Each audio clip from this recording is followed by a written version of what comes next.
Andiyan po ba si Sir Renz? Ba't mo hinahanap? Sino ka ba? May sasabihin lang po. Kaibigan po niya ako. Kaibigan? Seryoso ka ba? Nagpapatawa ka ba?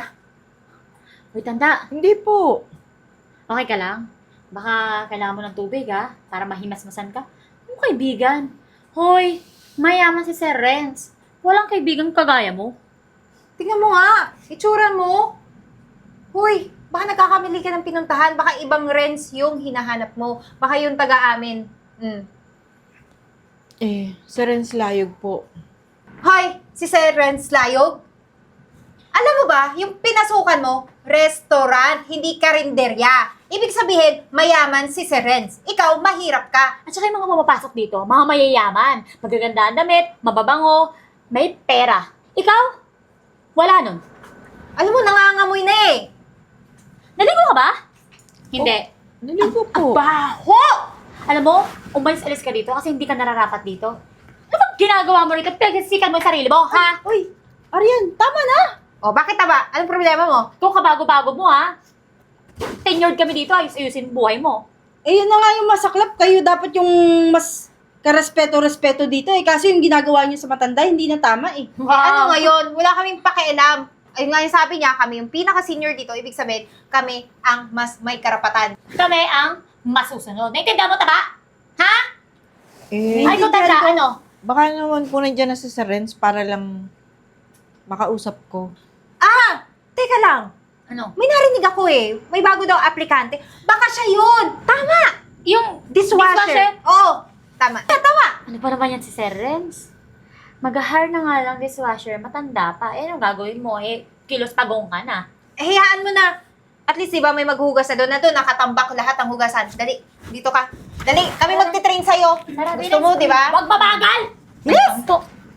Oh. Pasok! Dito, dito. Yan. Diyan ka. Diyan ka na babagay. No? Mga hugasin. Hugasan mo. Asan yung apron niya? Ito. Ito, apron. Suotin mo. Bilisan mo! Ang bagal-bagal nito. Bakit ba kasi nagtumanggap pa ng matanda tong restaurant natin eh. Minsan hindi rin nag-iisip. Pati mo ang kupad-kupad. Ano? Tatanga-tanga ka lang dyan? Tatangahan mo lang kami? Magugas ka na. Simulan mo. Ma'am.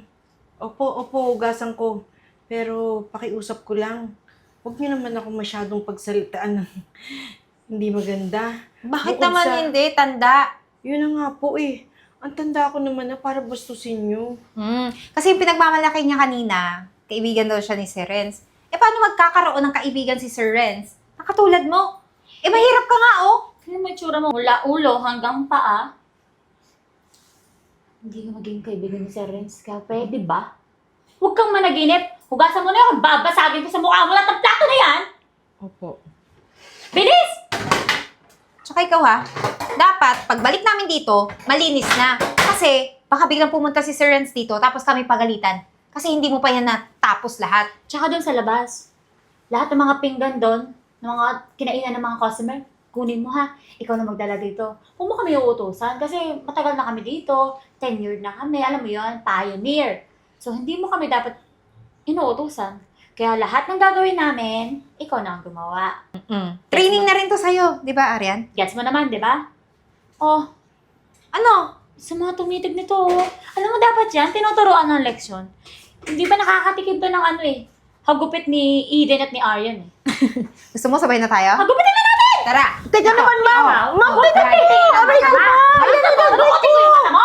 Tama na! Nasasaktan yung matanda! Ay, yung matandang yan, grabe makatitig eh. Paano ba naman kasi? Hindi naman kasi tama yung ginagawa niyo.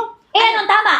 Hoy, tumigil ka dyan. Tama yung ginagawa namin. Alam mo kung bakit? Tinuturuan namin yan ng leksyon. At least may training na siya dito bago sumabak sa totoong laban dito sa restaurant. Kasi hindi lang kami makakalaban mo. Marami pa. At sisiguraduhin namin, malulumpo ka sa mga utos namin.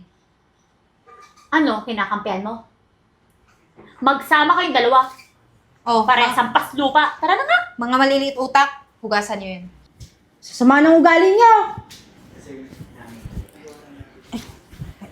Nay, okay ka lang? Okay lang ako. Salamat ha. Salamat ang marami sa'yo. Kung di ka dumating, baka na malumaan ako sa dalawang yun. Naka okay lang yun, Nay. Ay, Nay, upo ka na lang po muna. Magpahinga ka muna. Ako na gagawa nito. Sige na. Salamat. Oh, Eden, Aryan, kamusta yung restaurant ko?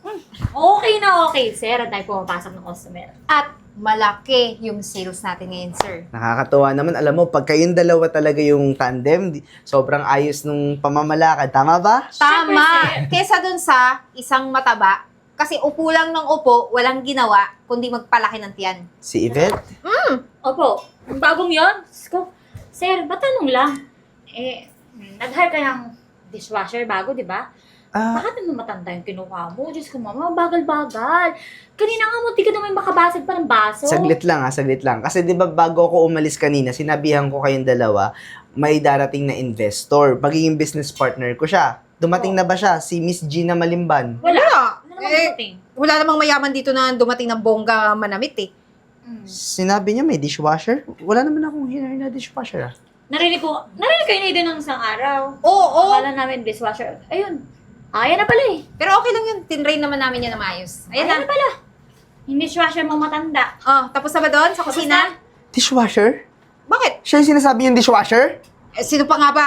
May Eh, iba ba? May iba ba sir? Eden! Aryan! O bakit sir? Ma'am Gina, hindi ko alam kung saan ako hihingi ng pasensya sa Ma'am, sobrang pasensya na po Bakit po kayo nakapang dishwasher? Pinasuot nila sa akin to. Pinahugasan nila sa akin yung tambak na plato doon sa likod. Nung hinahanap kita, imposible daw nakakilala kita dahil hindi ka daw nakikipag-usap sa mahirap na kagaya ko. Ganun po ba yung mga sinabi nila sa'yo? Oo. Eden, Aryan, totoo ba yun? Ay sir. Opo kasi. Mali ba namin na yung investor nyo ganyan manamit, sapaw-sapaw. Mukha siyang baliw din eh. Kailan ko pa kayo sinabihang manglait ng tao? Ha? Kasi, ang kulit kasi kanina hanap sa'yo eh. Wala naman kaming may papaharap na ikaw kasi nga, bawal ka rin makiharap sa mga kagaya niyang, tingnan mo yung damit. Sir Renz, hindi naman siguro importante yung pananamit. Ang importante ngayon, etong mga tauhan mo, paalisin mo. Teka lang, sir. Bakit kami tatanggalin? Oo nga po. Nagkamalan lang naman Sandali!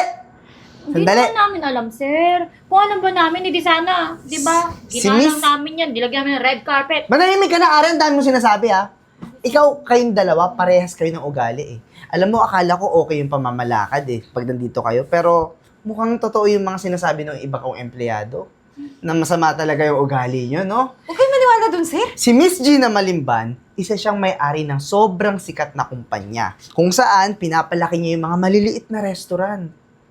Ako, sa sarili kong restaurant, kailangan ko siya para lumaki ako. Meron siyang sariling kumpanya. Nakakahiya kayong dalawa.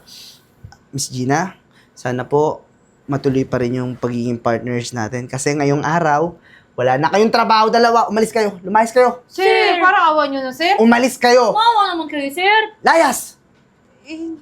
Ma'am Gina. Layas! Sorry na, Ma'am Gina. So, Ma'am Gina, Wala. Layas na! tara na nga.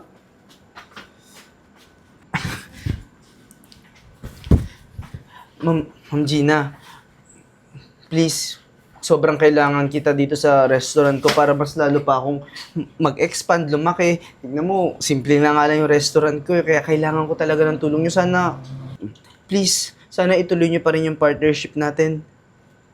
May isang salita naman ako sa Renz. Kahit na bad experience ang inabot ko dito sa resto mo. Kaya lang, may isang pabor akong hihilingin sa'yo. Sige po, ano po yun?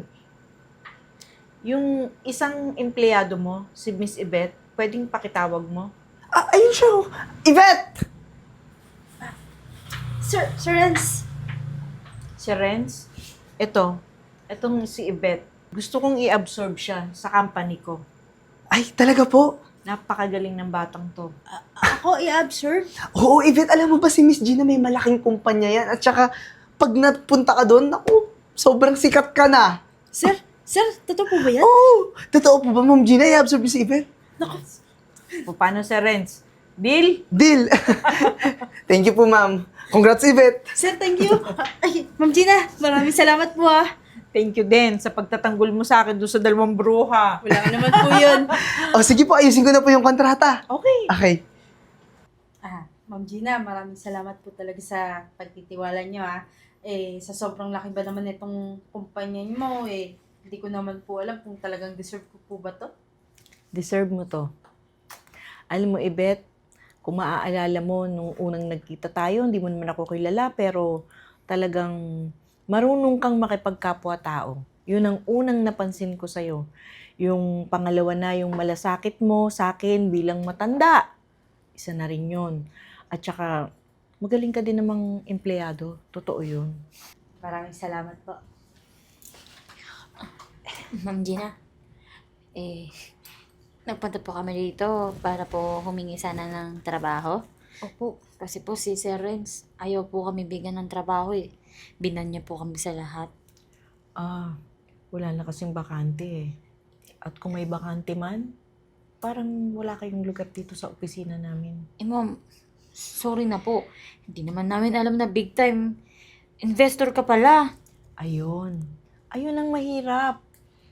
Hindi ko gula-gula nitong damit ng tao. Mukhang mahirap. I-judge nyo agad. Nakita mo si Miss Beth? Pare-pareho lang kayo ng posisyon, di ba? Pero bakit siya nandito? Kagaya ng sinabi ko sa kanya, ang unang ikinuha ko sa kanya, tiningnan ko yung pagkatao niya, yung pag-uugali niya. Kung paano gumalang ng tao. Ma'am, mabait naman din kami. Hindi. Ma'am, masyado po kasi kaming na-pressure dun sa trabaho nung mga oras na yun. Kaya po nagawa namin yun. Kayo po yung nabuntungan namin ng galit, ng inis. Totoo po yun. Hindi ko yun nakita sa inyo. Mga bastos kayo. Pasalamat na nga lang kayo, tinanggal kayo. Paano kung kinasuhan ko pa kayo? Ma'am, sorry na nga po, ma'am. Sorry po talaga.